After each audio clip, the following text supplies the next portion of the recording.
I don't know about you, but I've been a Christian for a number of years, and it's very rare as a Christian have I ever listened to anybody actually explain some of the things that we take for granted as Christians. Talking about things of eternity is central to what we believe, and yet we talk very little about it in church. We somehow seem to think people will just absorb it and somehow understand it without us explaining it. And that's why I've been taking some time to unpack some of what we believe.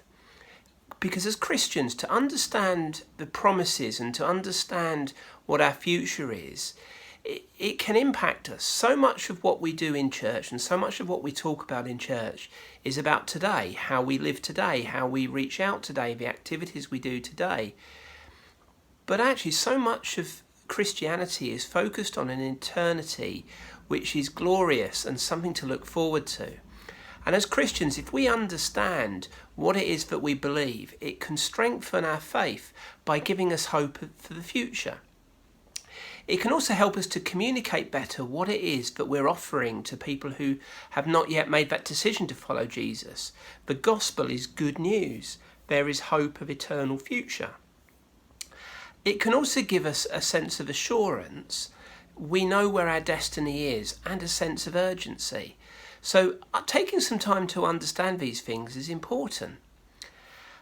One of the things that we need to realise is that when we die, the souls of believers go immediately into God's presence. Let's just think about that a little bit more for a minute.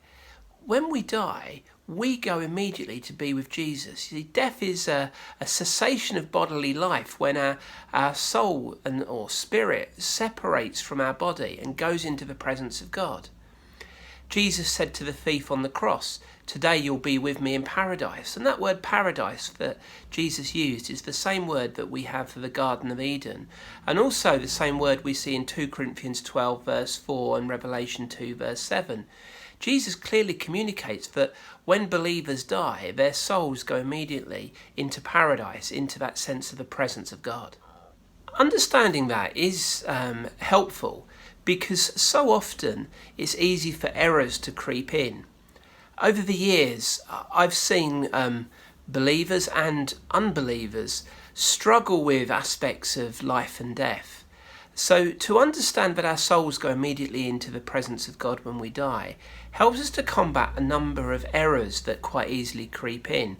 And I want to just very quickly cover 3 errors that sometimes people believe. The first error is this: purgatory doesn't exist. The Bible doesn't teach purgatory. The teaching for the idea of purgatory actually comes out of the Apocrypha and contradicts a lot of what the Bible actually teaches. To create the idea that there is somewhere that souls go after we die, where what people do in this life can influence the outcome that they have in eternity, actually negates the work of the cross. It actually adds something to the work of the cross, which as Christians, when we realise that, should actually fill us with horror. How we respond to the cross in this life influences what happens to us in the next. And the idea of being able to get somebody out of jail with a get out of jail card is not a teaching of the Bible. Another error that I've actually heard people say, I've heard really good, solid believers, even pastors sometimes, I've heard them musing the idea of an error that we would call soul sleep. This is the idea that somehow when we die, we go into an unconscious existence where between us dying and Jesus coming again and us being raised, we have this sort of unconscious existence. A lot of this can perhaps come from a misunderstanding. When the Bible talks of us falling asleep, it's actually using sleep as a metaphor for dying. But the Bible actually teaches, as we can see with Jesus with the thief on the cross, there is a sense that our physical body might separate from our soul, but there is a continuing existence in the presence of God when we die. So it is an error to believe that there's such a thing as soul sleep. Another error that I've seen on a number of times, and I see it even today in my work, and the error is this, that when somebody dies, we get asked to pray for the dead. Again, this is a teaching that comes out of the Apocrypha, out of 2 Maccabees 12. It's not actually something taught in the Bible. Now, pastorally, I can understand that when you've lost somebody, you want the best for them. But the Bible actually makes it clear that our eternity is based on the decisions we make in this life. And so to pray for someone who's dead is actually not something that actually works. It's not something that has any purpose, because our eternity is fixed. But 1 Corinthians 3, 2 Corinthians 5 makes it clear that the idea of praying for the dead is not a biblical teaching. As I say, pastorally, I can understand why people might ask us to pray for the dead or have a hope of something like purgatory. But for us to teach or to allow people to have a false belief is to actually give people false hope.